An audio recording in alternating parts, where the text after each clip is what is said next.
So guys we hope कि ये video आपके लिए सचमुच में बहुत हेल्पफुल साबित हो। Hello guys, welcome back to Moka Medicos. Guys जैसा कि आप सबको पता है अभी हम लोग सेकेंड ईयर में हैं, तो आज हम लोग इस वीडियो में आपसे अपने फर्स्ट ईयर की सब चीज़ों के बारे में बताएंगे। जैसे कि हमारे फर्स्ट ईयर का एक्सपीरियंस हो गया और फर्स्ट ईयर में हमारे क्लासेस की स्केड्यूल क्या थी, टाइमिंग्स क्या थी और फर्स्ट ईयर की जो हम बुक्स पढ़ते हैं वो सब। तो गाइज फर्स्ट ईयर में बेसिकली 3 सब्जेक्ट्स होते हैं जो कि मेन होते हैं, अनाटमी, फिजियोलॉजी और बायोकेमिस्ट्री। इसके अलावा भी आपने हो सकता है कुछ सब्जेक्ट्स सुने हो जैसे कि हिस्टोलॉजी, एम्ब्रियोलॉजी, तो ये आपके अनाटमी का पार्ट ही होते हैं। और गाइज पीएसएम जो कि कम्युनिटी मेडिसिन है वो भी चलता है पैरेलली, उसकी क्लासेस चलती हैं थोड़ी बहुत। वो मेनली थर्ड ईयर का सब्जेक्ट है पर उसको फर्स्ट ईयर में पढ़ाया जाता है और सेकेंड ईयर में भी पढ़ाया जाता है वैसे। और गाइज एनएमसी की नई गाइडलाइंस के हिसाब से फर्स्ट ईयर में अगर कुछ अर्ली क्लिनिकल एक्सपोजर वाला चल रहा है तो आप लोगों को हो सकता है 1-2 महीने के लिए क्लिनिक्स में ले जाकर के भी चीज़ें दिखाई जाए। तो गाइज बहुत हो गई सब्जेक्ट्स की बातें, अब आते हैं हमारे क्लासेस की टाइमिंग्स पे। JSPM medical college. तो गाइज़ मेरे कॉलेज में 9 बजे से क्लासेस शुरू होती हैं, 9 से 12 क्लासेस होती हैं, फिर 12 से 1 लंच ब्रेक होता है, फिर 1 से 4 क्लासेस होती हैं जिसमें से 1 से 2 एनाटॉमी क्लास होती है और 2 से 4 DH होता है।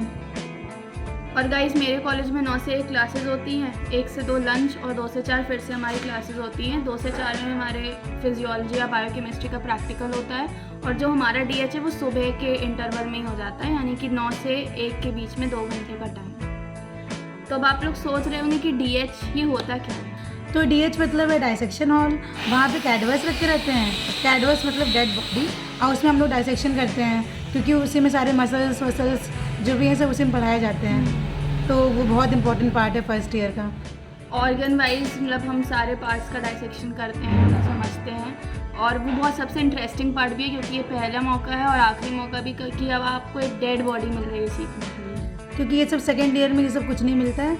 तो फर्स्ट ईयर में डाइसेक्शन हॉल आपके लिए बहुत इंपॉर्टेंट है। तो गाइस अब हम आप लोगों को मोस्ट इंपॉर्टेंट चीज़ बताते हैं कि आप लोगों को कौन कौन सी बुक प्रेफर करनी है अपने फर्स्ट ईयर में। तो एनाटॉमी में हो गया BDC, जैसे कि आप सबको पता है लाल कलर की बुक होती है, बहुत सारे रील्स में देखा होगा आपने। इसके अलावा एक और बुक चलती है, उसका नाम है विश्राम सिंह, तो उसके डायग्राम्स वगैरह बहुत ही अच्छे हैं। तो मेरे हिसाब से आप ऐसा ट्राई कर सकते हैं कि आप अपर लिम्ब जो कि फर्स्ट चैप्टर होता है अनाट का, उसको BDC से ट्राई करें, दूसरा चैप्टर आप विश्राम सिंह से, और आप खुद एनालाइज करिए कि आपको कौन सी सूटेबल लगती है अपने लिए। और जिसकी ड्राइंग अच्छी नहीं है जैसे कि मैं हूँ तो आप वो लोग विश्राम सिंह प्रेफर कर सकते हैं क्योंकि विश्राम सिंह बहुत ईजी ड्राइंग दी हुई है, तो आप आराम से उसको बना सकते हैं। आपके पास एनालाइज करने का टाइम है फर्स्ट ईयर में, तो आप खुद देखिए।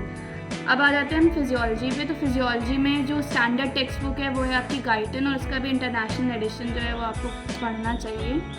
बाकी एग्ज़ाम पर्पज़ के लिए आप GK पाल पढ़ सकते हैं और फिजिकॉन भी एक बुक है जो कि बहुत अच्छी है, आप उसको पढ़ सकते हैं। मैंने तो वही पढ़ा था अपने फर्स्ट ईयर में, तो मतलब बहुत अच्छी बुक है वो, और उसमें सब कुछ दिया भी है। तो ऐसा नहीं कि बहुत कम दिया है या शॉर्ट नोट्स टाइप है, वो काफ़ी अच्छी बुक है, तो आप लोग उसको प्रेफर कर सकते हैं एग्ज़ाम के लिए। अब बात करें बायोकेमिस्ट्री की, तो उसमें बेसिकली जो बुक्स लोग पढ़ते हैं वो सत्यनारायण और वासुदेवन, लेकिन अगेन वही कि एग्ज़ाम पर्पसेस में वो नहीं आप पढ़ सकते हमेशा। तो ज़्यादातर तो हम लोग जम्बुलकर पढ़ते हैं और वही है जो हमारा सब कुछ करता रहता है BKM में।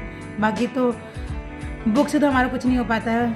मैक्सिमम लोग जो कि बहुत ज़्यादा पढ़ाकू होते हैं वो सत्यनारायण ये सब पढ़ते हैं, बाकी मैक्सिमम लोग जम्बुलकर पढ़ के ही जाते हैं। उसमें सफिशिएंटली दिया भी हुआ है, अगर आप उतना भी BKM में एकदम रट लेते हैं तो वो बहुत सफिशिएंट है फर्स्ट ईयर। बाकी ऐसा नहीं कि आपको बुक्स बिल्कुल नहीं पढ़नी है, अभी आपके पास टाइम है शुरुआत में, तो आप बुक्स पढ़ सकते हैं। हाँ, ये सिर्फ एग्ज़ाम पर्पज़ की चीज़। यस। तो गाइस ये बात तो हो गई बुक्स की, लेकिन हम लोग अब आपको बताते हैं कि बुक्स के अलावा आपको पढ़ना कहाँ से, जिससे कि आपकी पढ़ाई बहुत ईजी हो जाएगी, स्मूथ हो जाएगी। तो एनाटॉमी में आप अब जैसे आप फर्स्ट ईयर में आएंगे आप बहुत सुनेंगे अपने सीनियर से कि द चर्सी ऑफ मेडिकल लिटरेचर, उससे आप एनाटॉमी पढ़ सकते हैं। TCML, और ये सब फ्री ऑफ कॉस्ट सोर्स है। यूट्यूब पे आपको फ्री में सारे वीडियोस मिल जाएंगे, और इसेंशियल्स ऑफ मेडिकल साइंसेज है, उससे भी आप एनाटॉमी पढ़ सकते हैं, तो उन्होंने बहुत अच्छा पढ़ाया है।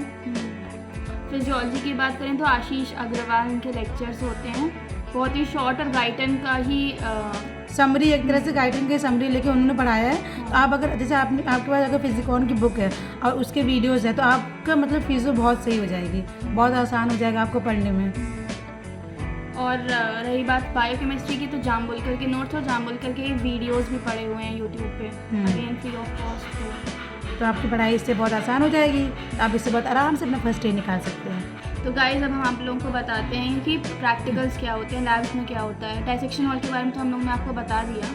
तो गाइस फिजियो में होते हैं 2 लैब, एक होता है क्लिनिकल फिजियो लैब और एक होता है हिमैट लैब। तो गाइस हेमेटोलॉजी लैब्स में क्या होता है कि आपको खुद ही प्रिक करना पड़ता है अपनी स्किन और फिर ब्लड निकालना पड़ता है। ब्लड से रिलेटेड सारे एक्सपेरिमेंट जैसे RBC count, WBC count, platelet, haemoglobin estimation, ये सारी चीज़ें आप वहाँ पे करेंगे। पीएसआर, पीसीपी, ऐसे बहुत सारे एक्सपेरिमेंट्स होते हैं, आप जाएंगे तो आपको और पता चलेगा।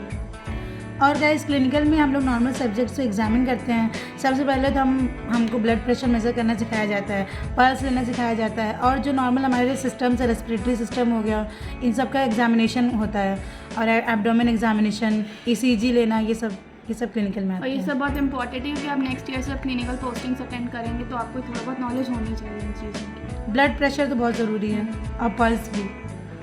और बीकेम में क्या होता है, बीकेम के लैब्स में आप वही केमिकल्स वगैरह उसका analyse, colorimeter and paper chromatography, urine examination, सबसे इम्पॉर्टेंट हमारे यहाँ सबसे इम्पॉर्टेंट वाइवा, मतलब सबसे इम्पॉर्टेंट प्रैक्टिकल यूरिन एग्जामिनेशन था, क्योंकि उसमें जो भी एबनॉर्मल कंस्टिट्यूएंट्स हो, जैसे ब्लड हो गया, शुगर हो गया, ग्लूकोज हो गया, ये सब डायबिटीज़ के लिए, तो ये चीज़ होती है ये सब।